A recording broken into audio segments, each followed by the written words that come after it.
start your day the right way. It's Marv and Rauh in the morning. Yes, welcome on into Marv and Rauh in the morning. Christian Rauh, Nick Marovets here, bringing you a daily sports content every single morning. And man, a chaos meter this morning for sports. I'm low on it, man. I think it's like 3.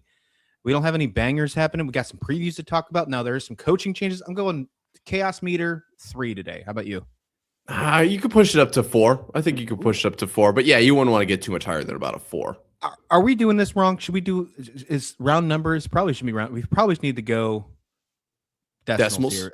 I think we need to go a little. Okay, so maybe that was the first time we tried that. I think next time we have to be a little bit more, a little more precise. Precise here. So I'm gonna go 3.7.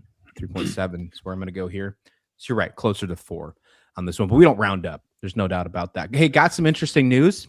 New York Giants found their new head coach. Got some interesting news when it comes to previews. We're going to finish out our NFL previews today, talk the national championship game as well, and then some interesting portal news on both the college basketball and college football side. That's how we're going to round out our power hour here on Marv and Rauh in the morning. Be sure to hit the subscribe button, bringing you daily sports content like we always do right here. And Nick, holy crap, woke up this morning, thought John Harbaugh was going to get on a plane down to Nashville to have his interview with the Tennessee Titans, but instead he cancels that good old plane trip and says, you know what? I'm going to be the head coach of the New York Giants. John Harbaugh signs what is expected to be a 5-year, $100 million deal to be the next head coach of the New York Giants, a very polarizing town when it comes to media. It's one of those towns where it comes, you live or die by the media for sure. I think John Harbaugh will be fine in that regard, but either way, an exciting time if you're a Giants fan, something that you've been obviously looking for some sort of help. And now you're bringing in John Harbaugh, who looks like he's going to bring in Todd Monken as his offensive coordinator. A guy that has been with Lamar Jackson for the last couple of years is now going to be in charge of building up Jackson Dart. What do you think about that? I think if you're a Giants fan, you have to be just thrilled. Like, this feels like a real chance to pull the Giants out of the gutter. And it's been a long time since the Giants have been relevant. I'm definitely keeping my words in check here, considering that I'm a Patriots fan. But you can't deny that over the last 5-10 years, the Giants have been.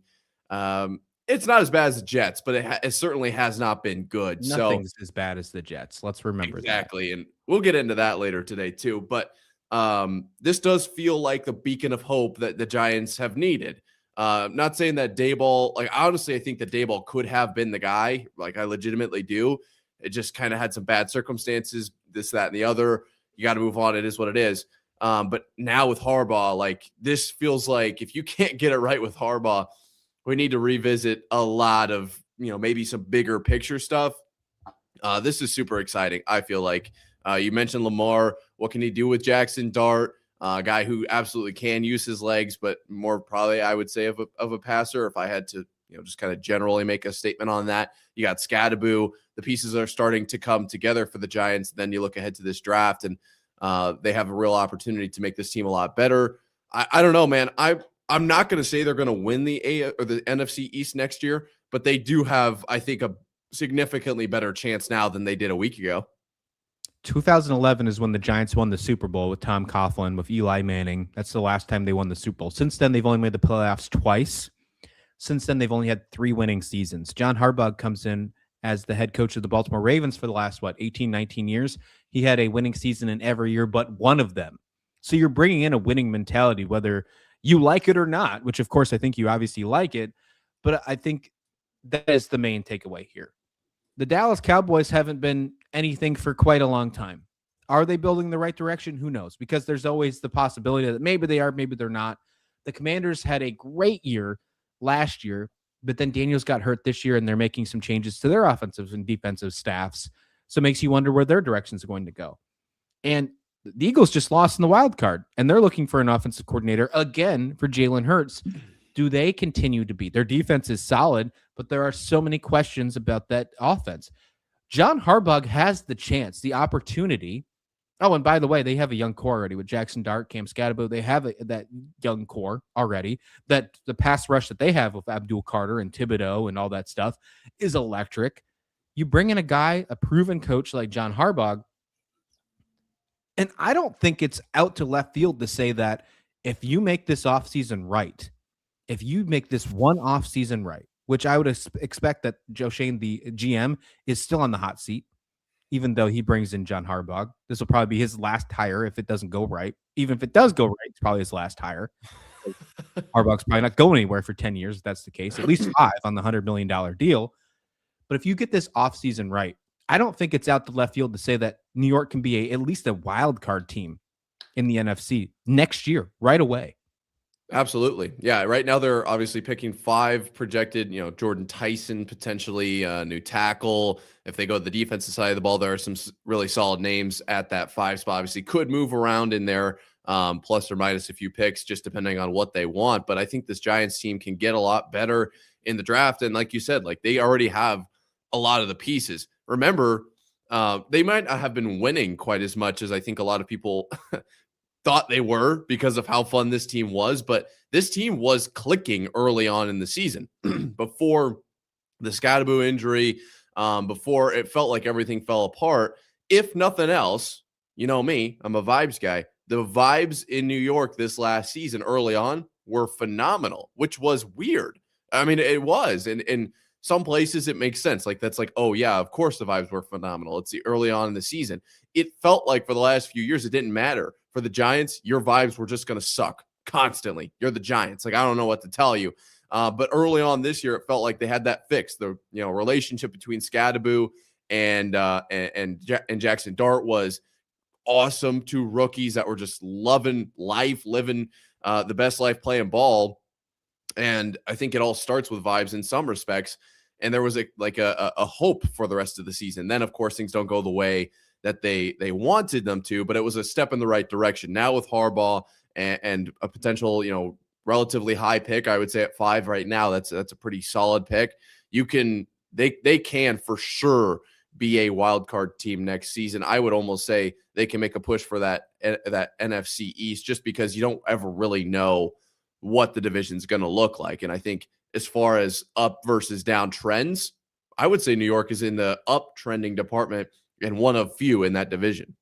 Yeah, you have to see obviously the health and longevity of Malik Neighbors right now, obviously coming off a bad injury, so much that he's making IHOP commercials about sitting in your fantasy losers, and he's getting trolled by the waitress at IHOP in the commercial. Hilarious commercial, by the way.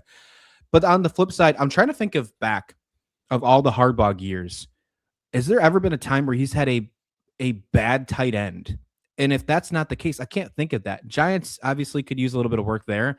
Kenyon Sadiq from Oregon would be a great pickup in the NFL draft for Harbaugh. You might even be able to trade down a little bit to get him. I think he's a top 10 pick, but I don't think you have to pick him at 5 if you like where Malik Neighbors sits, or if you go in free agency to get tight end. But I think that's something, especially over the last couple of years with Likely and Mark Andrews being there in Baltimore, he really likes those tight ends. Jackson Dart, trying to make him become an NFL longevity quarterback itself, having a good tight end obviously helps that trajectory go.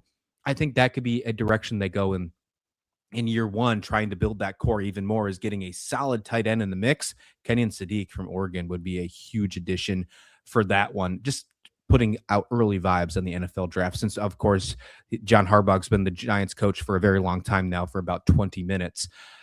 There was a text from an AFC executive, that was Jordan Schultz, put this out on social media, saying Vrabel to New England last year is what John Harbaugh to the Giants is this year in 2026. Mark it down as an A+ hire. Of course, you as a Patriots fan, and obviously seen what Vrabel has done, getting the Patriots back to being relevant again, and dare say waking the evil empire up in New England yet again.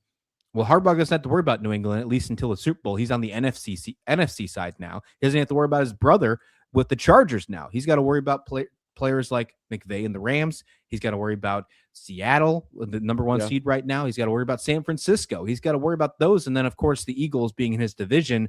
Is this an A+ hire for the Giants? Yeah. Well, yeah, I think for the Giants, this is a phenomenal hire. I was actually going to ask you, what do you think, from Harbaugh's perspective, which division or conference would you rather be in? Is the AFC tougher right now or the NFC? Because I think it's pretty clearly the AFC is a tougher It is. conference. I mean, Yeah. you got Josh Allen, Joe Burrow, Lamar, obviously the Ravens, and he's leaving the Ravens, but he has been in that world for how long now? And it's really picked up over the last few years, especially, when the Patriots fell off, there were people, the Chiefs especially, right there to take their spot. And now it feels like like you said, like the empire has been woken up again, and the Patriots are completely back. So I would say for Harbaugh, this is a great move because yes, you're going to have there's NFC teams out there that are very good, right? Like the Seahawks and the 49ers right now. Somehow the 49ers are constantly injured. I wonder if it's related to that whole EMF thing or whatever it was. It's very interesting to me. But they're a very good team, and the Seahawks are phenomenal, and the Rams are good. That's a whole conference. If you get that conference in your scheduling, yikes. And then there's also other good teams around the rest of the NFC, just in different divisions. But you're the only better division for Harbaugh to go to would have been the NFC South, because the rest of the NFC South is so terrible. This is probably the best division, maybe the best team that at least was available for him to join. You're in a weaker conference, in my opinion, in a relatively, keep in mind, I'm not taking a shot at Cowboys or, but like you got the Commanders, and who have the Eagles been after the tush push kind of era? This is a relatively weaker division, and this is an area where Harbaugh can start to see some success right away, which isn't necessarily mandatory, but he wants to see success. I think this is a great play. You know what this also does for the first time in 13 years? This brings in the ability to get the Harbaugh Bowl again. 2013 49ers versus Ravens in the Super Bowl. Now you can get Chargers Giants in the Super Bowl. You can get that now, so that we can get the Harbaugh Bowl back. That's possible. That was the first Super Bowl I ever watched in my life. So you're the reason the lights turned off. I remember that like it was yesterday. I was like, wait, is this normal? That was like one of the first football games I ever watched. And I was like, this can't be right. Look at you dating yourself. Only a 13-year pro here, getting this Marv and Rauh in the morning. Insane. 2013, that was the game the Niners won 34-31 in the Harbaugh Bowl. Giants can be back. I think, honestly, to be completely honest with you, if I had to put odds right now on who makes it to the Super Bowl first, are you saying the Giants or are you saying the Chargers? I think I'm going to go with the Giants. Low key. I feel, as crazy as that sounds, I feel like I also would take the Giants. It's insane. The trajectory right now of the Giants is up and to the right. The Chargers feel like they need to change something. They're very flat. I cannot believe I just said that, but I do think that I'm going to lean Giants there. That's insane to think about, but I'm completely on your side. I think it doesn't hurt that they're in the NFC compared to the AFC as well. I do think that NFC is the, dare I say, weaker conference at the moment. I think this is a home run hire by the Giants. I think this is something they had to do. They had to do. This is something they've been hurting for quite some time. You look at all the past coaches since Tom Coughlin. And Tom Coughlin obviously wasn't the best coach, but he won you 2 Super Bowls. So obviously Hall of Fame coach for sure. But after Coughlin, you had what? McAdoo, then Spagnuolo for a little bit, then Shermer, then Judge, then Dable. I mean, none of those moved the needle. As I mentioned, since winning the Super Bowl in 2011, you had 2 playoff appearances. You lost in the wild card in 2016. You lost in the divisional round in 2022. That's it. That's all you got. And you had 3 winning seasons since your Super Bowl win in 2011. The next year you went 9-7 in 2012. You didn't make the playoffs, but you had a winning season. You can take that to the bank. And then your 2 playoff appearances had winning seasons. 2016, you were 11-5. And then in 2022, you were 9-7-1. Last year, you were 4-13. The year before, you were 3-14. Since moving to the 17-game schedule, you've only had 1 winning season. That was 2022, and you lost in the divisional round in Brian Dable's first year with Daniel Jones as the quarterback. Now you got Jackson Dart. Now you got John Harbaugh. Now you have a great core around him. I think this is a huge offseason for the Giants. There are going to be plenty of free agents that would love to get into the New York media, that would love to go and play for a New York team. Right now, they've just been so dang awful. But when you see the potential of what John Harbaugh can do, I would not be shocked if people are running to say, I want to go play for the Giants in 2026. This is a home run hire for the Giants. This completely flipped the script on how people look at the Giants for sure. Yep. Everything 100%. We've said today has felt very, very odd. So Excited to see what the next 5 years looks like for the Giants. And I assume that they will find a way to screw it up. But as of right now, I mean, the future does look bright for them. Do you think this is the best day in Giants history since winning the Super Bowl in 2012? Knowing that you just hired 2011, excuse me, knowing you just hired probably the best coach since Tom Coughlin for the Giants. Yeah, I think beating the Vikings in the playoffs was a great day for them too. But I would say this is definitely up there. Not a lot of bright days for them. A lot of potential moving ahead for sure. Speaking of potential, let's get on into the rest of our NFL playoff preview. We did cover 2 of the games on yesterday's episode. You can check them out on segments as well on the YouTube channel. If you want to dig into those, we'd already talked the Saturday games. We talked Bills, Broncos. We talked Niners and Seahawks. Now let's get into the Sunday games for the divisional round. Let's start with your New England Patriots. The Houston Texans are going to head into Gillette Stadium, head into Foxborough. It's going to be a wild game. A lot of people are counting the Patriots out already, are saying that the Houston Texans are going to just roll, especially after what the Texans did to Aaron Rodgers and the Pittsburgh Steelers. On Monday Night Football, a thing that the Steelers never do lose. The Steelers never lose on Monday Night Football, but they never also win in the playoffs either, at least the last 7 times. So it was like an immovable force against a rock going against each other. The Houston Texans will now go against the Houston Texans will go against the Patriots in Foxborough. Drake, May.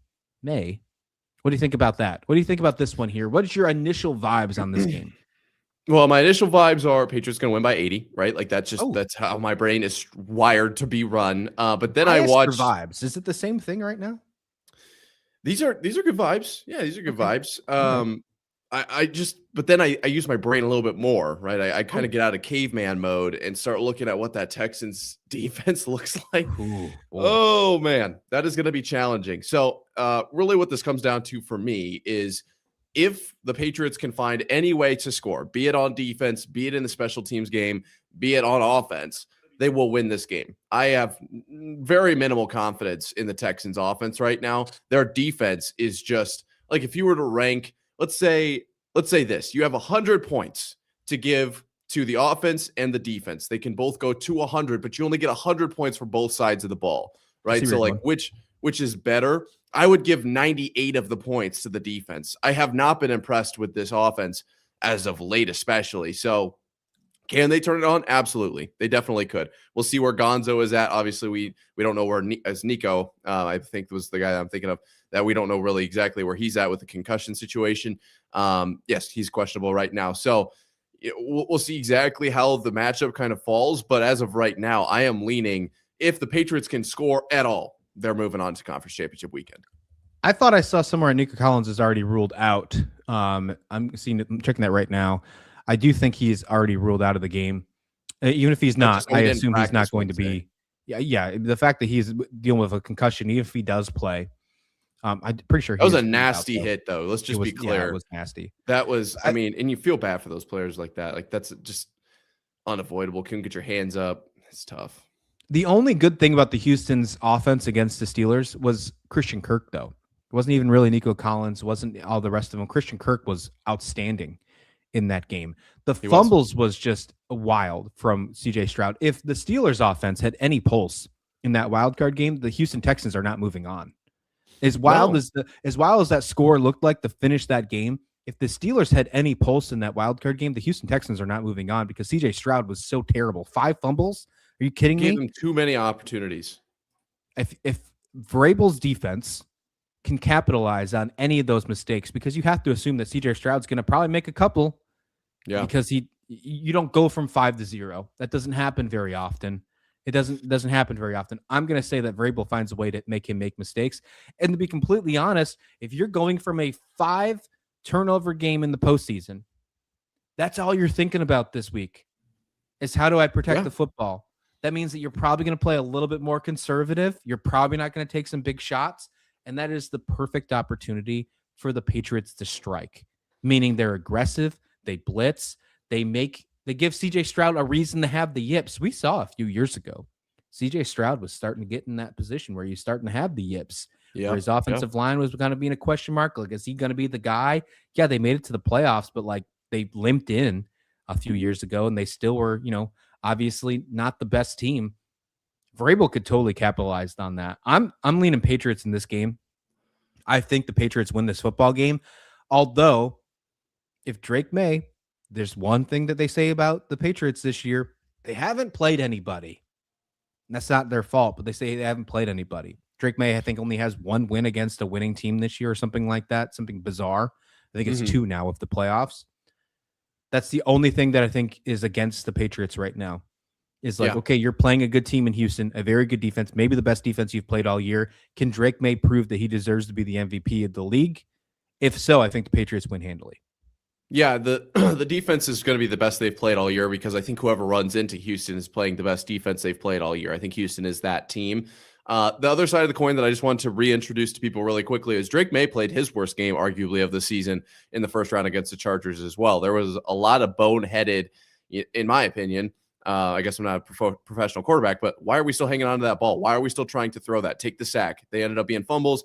A fair amount of them were recovered, which ended up being fine. But if they didn't go the Patriots' way, maybe that game ends differently. And so there is an element of that too on Drake May's side. Looking at the spread, currently I have it as Patriots -3, or 3.5, and about 68% of the money is on on New England to win the game, but 64% is on Houston to cover. So the public thinks this is going to be really close. I'm kind of in the same camp here. I don't think it's going to be a high-scoring game. I think Houston's defense is unbelievable, and the Patriots are going to do what they can. They don't really have to do a whole lot against this Texans offense. So I expect a low-scoring, roughly, give or take, I know it's a 3-point, but 13-10 final, somewhere around there, kind of like what the first round was against the Chargers. I do expect the Patriots to move on. But the Texans are going to give them a good run for their money. And it could legitimately come down to who has the ball last. And can that quarterback, if they're down, make the 2-minute drive happen? Or if they're up, can they just get that first down they need to run the clock out?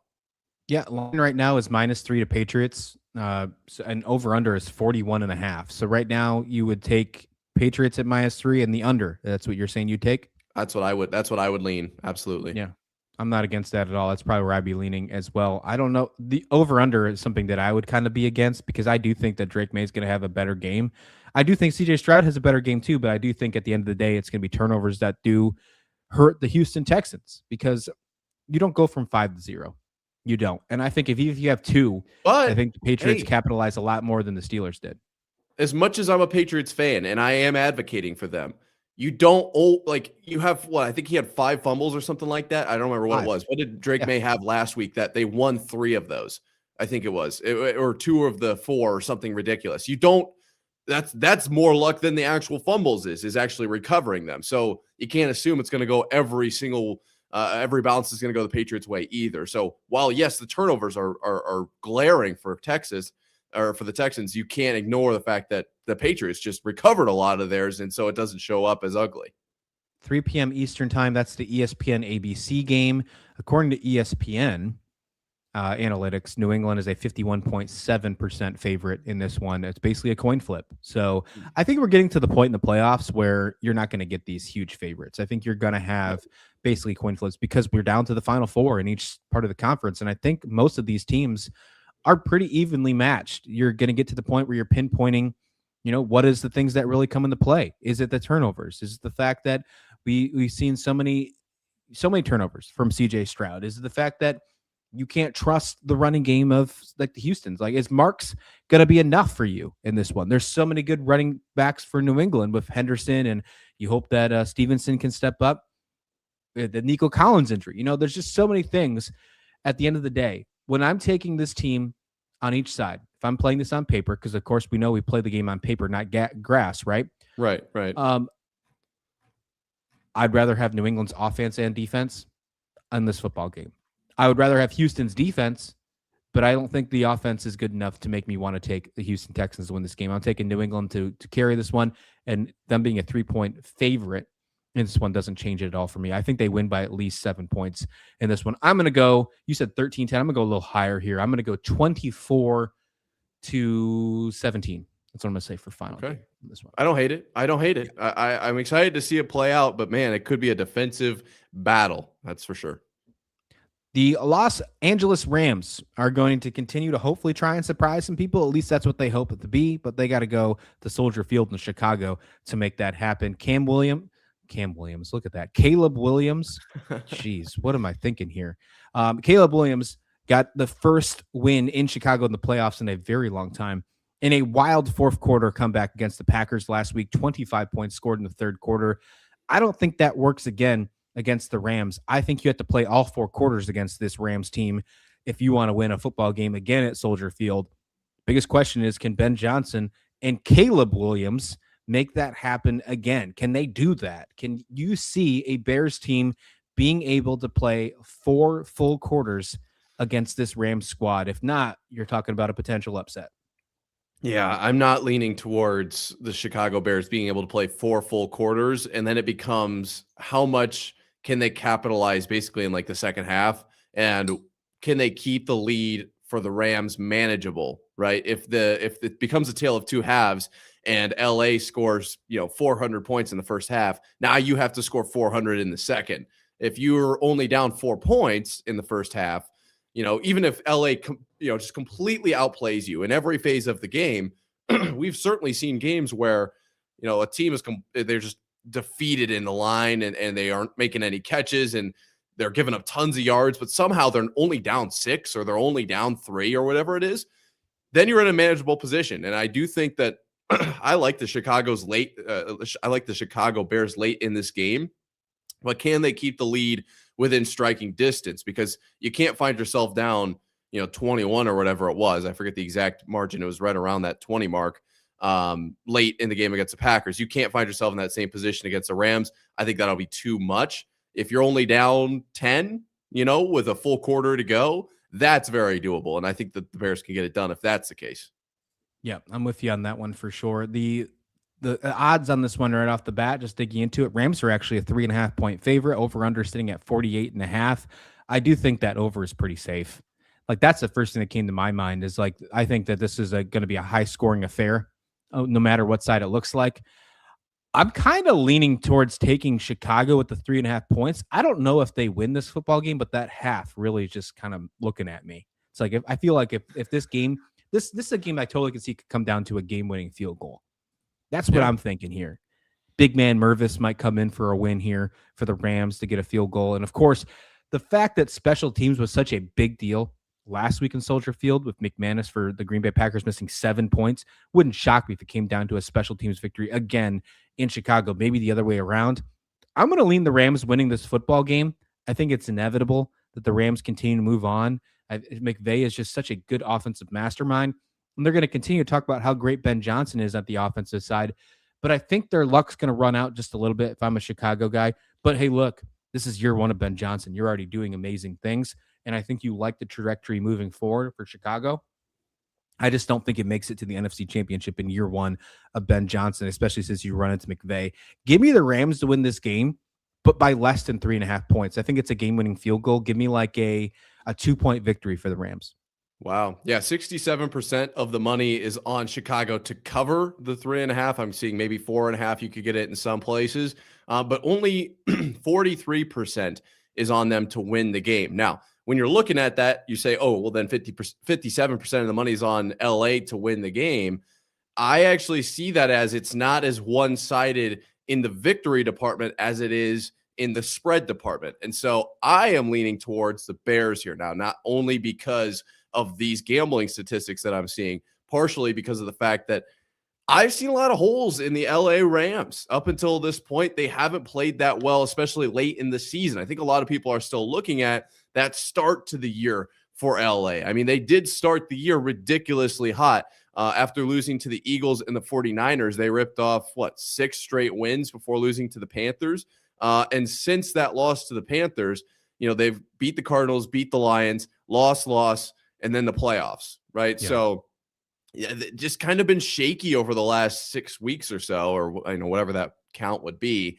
I like the Bears here, but like you said, like it's going to be tight. It might be a last-second field goal. It might be one of those games where it's weird to even like throw this out in the universe. This hasn't been a conversation, I feel like, for a long time, but the Rams miss a PAT early. So the Bears are down 13, or if it's double field goal instead of a touchdown at some point, Bears are down 13, touchdown, PAT wins it. You never know. I think it could be something like that. I think it will be very, very close.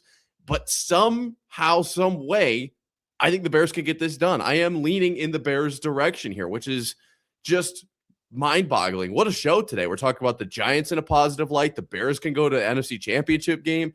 I don't know what is happening, what's in the water, but man, I just have some sort of gut feeling, man, some sort of vibe that the Bears are going to be absolutely in this game. I feel like if the Bears win this game, whether they win by 1 or they win by 20, they have to really get Colson Loveland going off again. He had 15 targets in the game against Green Bay, had 8 receptions for 137. He didn't score on a touchdown, but he averaged 17 yards a catch. If you want to get Caleb Williams going in this one and not wait for the fourth quarter, you need to get your easy targets, like from Colson Loveland, going from the jump. And that means being able to expose the Rams linebacking core, which right now is what everybody's talking about with the Rams defensive core, how they've looked all season long, bringing in guys like no-name guys coming off waivers and then giving them extensions, right? So like that is something that I think they have to get done right away. If they can make that happen, and of course the other things fall through as well. DJ Moore steps up, the running game steps up, you get some things going, you get a fluent offense from the jump, not the fourth quarter. That's the thing that gets me. You are making great takes on the Rams because the Rams have been such a lackluster team in the second half of the season. I mean, they almost lost to the Panthers, and that's nothing to shake about because the Panthers obviously are on the up and up. But the Rams we're talking about Matt Stafford here. We're talking about the player that is expected to win MVP.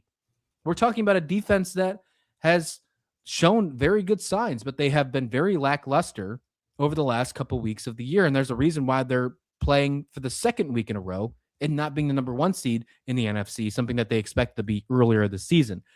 If the if the Chicago Bears can be, we're all over the place today. If the Bears can be a 4-quarter team, I think this is easily a Bears win. I just don't know if they can do that. Yeah, that's the biggest question, right? Is can the Bears string it together? And that was why I led this whole thing off with if they can find a way to keep it within striking distance late in this game. And that's where my mind immediately goes. I am not going to bet on the fact that the Bears can play this really tight the entire way. They are going to have to strike late, if you ask me. I don't know, man. I'm not counting Caleb Williams out yet after seeing what he did late in that game against the Packers. The ability to throw on the run, weird arm angles. Was every play exactly his and he won every single play late in that game? No, but he did find a way. He had a little bit of that kind of you can't kill me type of vibe. And that's exactly what I think this Bears team needs to harness in this one. I don't think they're going to win the entire game. I don't think they'll win the first, second, third, and fourth quarter. They're going to win enough late to potentially squeak by. That's how I view it. College football has been no walk in the park either. It's been crazy. The chaos meter, I know we said it was like in the low 4s right now. The same temperature as what most of the East Coast is looking like. Oh my goodness. 3.7 is what I said for the chaos factor. Yeah. But I think in college football, you could raise that number a little bit up. I think you could bump those numbers up a little bit, especially after the news that came last night. Dante Moore, the projected number 2 overall pick in the NFL draft in 2026, said, you know what? I like this shade of green. I like the shade of green in Eugene, not the shade of green with New York Jets. I don't want to go to the Jets. I'm going to run it back with Oregon, and I'm going to stick around for 2026. Dante Moore just said he's going to stay with Oregon for one more season, foregoing what could be about $50 million in guaranteed money because he was projected to be the number 2 overall pick. One, if you look at the quarterbacks from next year in the 2027 draft, it's loaded. Mm-hmm. I think overall, if you're trying to get drafted at the highest pick, like Dante Moore, are you trying to be number 1 overall pick in 2027? I don't know if that helped you out by any means. No. But what it does show is 2 different things. The end goal isn't the NFL anymore. The end goal isn't trying to get to the league as fast as possible to get a second contract. The end goal is to just make as much money as you can as fast as possible. And right now, for a majority of players, look, there's only 32 quarterback jobs in the NFL available. There's only a handful of those that make it to a second contract. We're seeing that happen right in front of our eyes in the NFL with these rookies. If you are offered $6-7 million to stay for one more year at Oregon and maybe potentially get yourself to the college football playoffs. Oh no. Did I say that out loud? I did that. Man, I don't know what you're talking about. Oh, say what? Boy. I don't know what. If you make that much money, why wouldn't you stay at Oregon? And that's exactly what Dante Moore's doing. Yeah, I think, that was the first thought that crossed my mind. Dante Moore returning to Oregon. First thought, yeah, that makes sense. They're going to pay him about $85 million. And something I don't see a lot of people bringing up with these quarterbacks returning to college is the fact that at the NFL level, you can be cut immediately, right? Obviously, if you're injured, that's going to impact your second contract. At the college level, if you're injured, you still have a whole body of work to present to the NFL for your first contract. You still, you can't really be cut at the college level. You could be benched, but you're still going to be on the team. And the way that the contracts work are very different. They're not really incentive based at the college level. So keep that in mind too. First thought, money, right? It makes a whole lot of sense for him to go ahead and stick around. You can make just as much, if not more, potentially at the college level, as long as you're not getting picked, within the first 5, which of course Dante Moore would have been. So then I started to think, okay, what was the motivation here? Was it literally just to milk the college years for one more, go at it? It's basically free money at this point. And then it really hit me. I think it is just to avoid playing for the Jets, which it's Jets. It's totally valid too when you think about it, because how many quarterbacks have honestly a significantly higher ceiling than where the Jets put them, and their careers were severely damaged, if not completely destroyed, by playing for New York. I mean, it's not that the Jets are the only organization that does that. I think you could argue, even the Cardinals maybe are in that conversation. The Giants, maybe the Panthers, potentially. Bryce Young is coming back onto the scene, so maybe it was just a time thing for him. But there's certainly other organizations out there.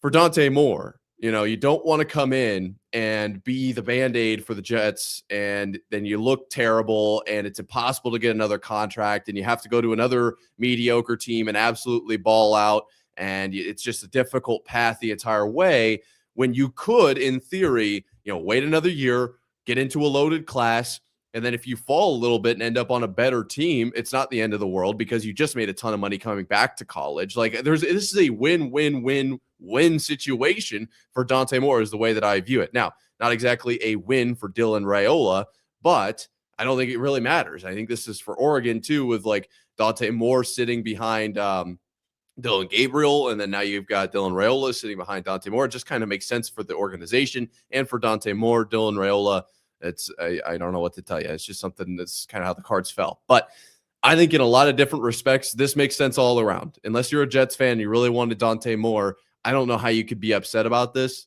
If you want to be mad at the system for paying him that much money, be mad about that. But otherwise, don't want to go play for a crappy team. You still have eligibility. Come back.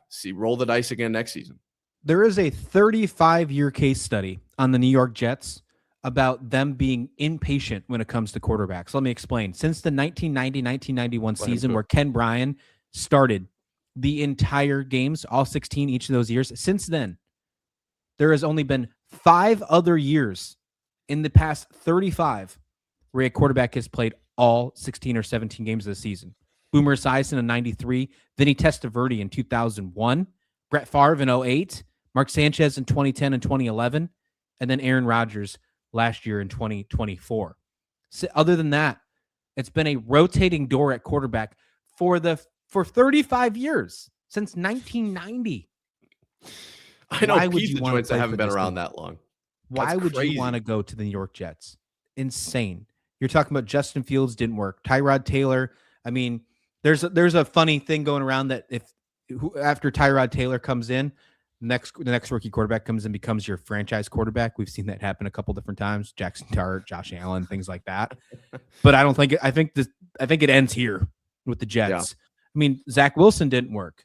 Joe Flacco, Mike White, the Sam Darnold experience, they quit on him way too early. Look what's happening with Sam Darnold right now. The Jets just can't get this right. It's coaching, it's ownership, it's front office. And you're starting to see it yet again. You think the whole Eli Manning thing, saying that he didn't want to be a Charger and then goes to the Giants, was crazy. I think this is something we're going to see happen for a very long time If the Jets are picking in the top 5 of the draft, have an opportunity to take a quarterback, and these quarterbacks are like, hang on a minute. I don't think Dante Moore's the last person that says, I don't want to be a New York Jet. Then it comes to me. The question is, how do you fix this situation if you're the Jets? And I'm not going to pretend like I know. Like, I'm just some guy who's sitting in his room right now talking about you something major has to change. It just does. And we've talked about, like, there's the teams that, are they trying to win a Super Bowl, or are they just okay with being an NFL team, which is crazy to think that there is that conversation or that dichotomy in the NFL. But it seems like the Jets are one of those teams that's like okay with just being in the NFL. Like, they are not going to win a Super Bowl anytime soon. They really aren't even trying. It kind of seems like they are just totally cool with, as long as we can trot 11 guys out there on the field. We are not going to improve the playing surface for any situation. Just not necessary. We don't need to. We are not going to. We don't need a better quarterback. We just have a quarterback. Throw somebody out there. If they don't do good, just switch it with somebody else. It just feels like everything about the Jets is so wrong that I don't know how you fix it. And I don't blame anybody for wanting to not, to avoid the Jets here. Yeah, absolutely. I don't blame him at all. We'll see what Oregon looks like as well this coming season. It's going to be a wild season for Oregon. A lot of players coming back for them. Obviously, they were embarrassed in the college football playoffs for the second straight year. So we'll see if that obviously makes some kind of additions. But, of course, it's going to be a wild thing coming down. Going to cut this one short today. Got an interesting thing coming up. We got some more things coming up on the YouTube channels. Be sure to watch out for some exclusive content. If you haven't already, hit that subscribe button, bringing you daily live sports every single day. So until then, we'll see you back here next time right here on Marv and Rauh in the morning.